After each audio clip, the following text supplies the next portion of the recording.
Hi folks, I'm Jared Bentley. You're watching the Johnson City Press Week in Review right here on johnsоncitypress.com.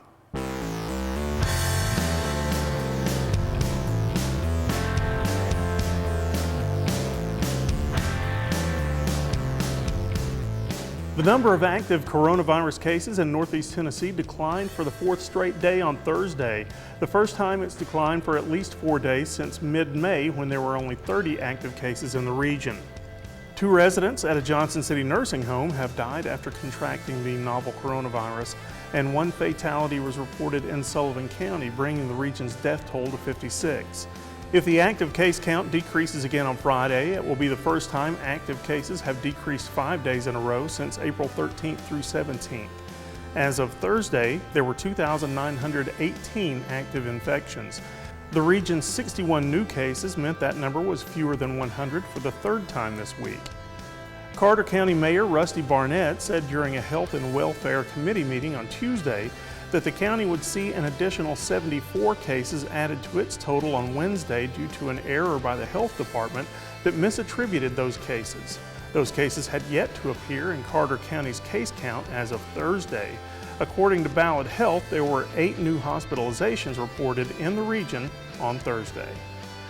While parents and students deal with a very real aspect of COVID-19, they are also having to battle technical difficulties with the new school year. This was the district's 2nd week of virtual learning, and during the first week of classes, technical difficulties were a main concern among teachers, parents, and students. Monday proved to be no different, as at 8:02 a.m. the district said it was experiencing technology issues. About an hour later, the district said issues were resolved, but the early problems had already created a nightmare day. Monday's problems mainly had to do with the district's internet access, as some instructors worked from home to work around those issues, and the district's tech department worked to resolve the issues. These are complications that should continue in the future, as all technical snags have a way of popping up, but the schools and parents, as well as the students themselves, are dealing with it quite well, we hope.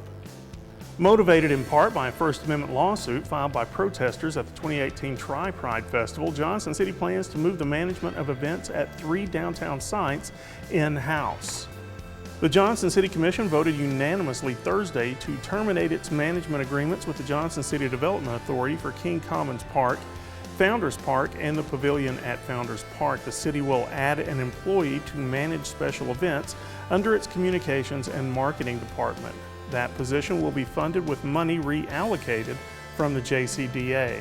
The JCDA has offered to continue to be the connection between the Johnson City Farmers Market and the city, and will offer support to anyone organizing events downtown.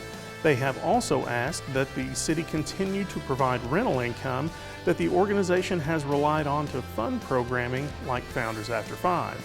In June 2019, 3 protesters filed a lawsuit against Johnson City and 7 police officers claiming their First Amendment rights were violated during the Tri-Pride Festival. Plaintiffs in the case stated they were peacefully sharing their Christian message on a public sidewalk and park during the Tri-Pride Festival in September 2018.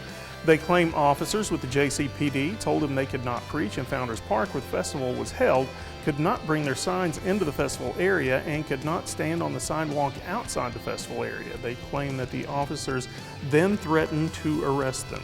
Founders Park was leased by the Tri-Pride organization ahead of the event, and protesters were given areas along the parade route to demonstrate. Some later were along the fencing at Founders Park, and police instructed them to move back. Johnson City Attorney Eric Herron said it will be more beneficial for the city to have a central location to implement a policy regarding gatherings, noting that the key to First Amendment issues is consistency. Speaking of consistency, we pledge to consistently bring you the news and the facts regarding the coronavirus and all happenings here in Northeast Tennessee on the Johnson City Press Week in Review right here on johnsоncitypress.com. I'm Jared Bentley. Thanks for watching.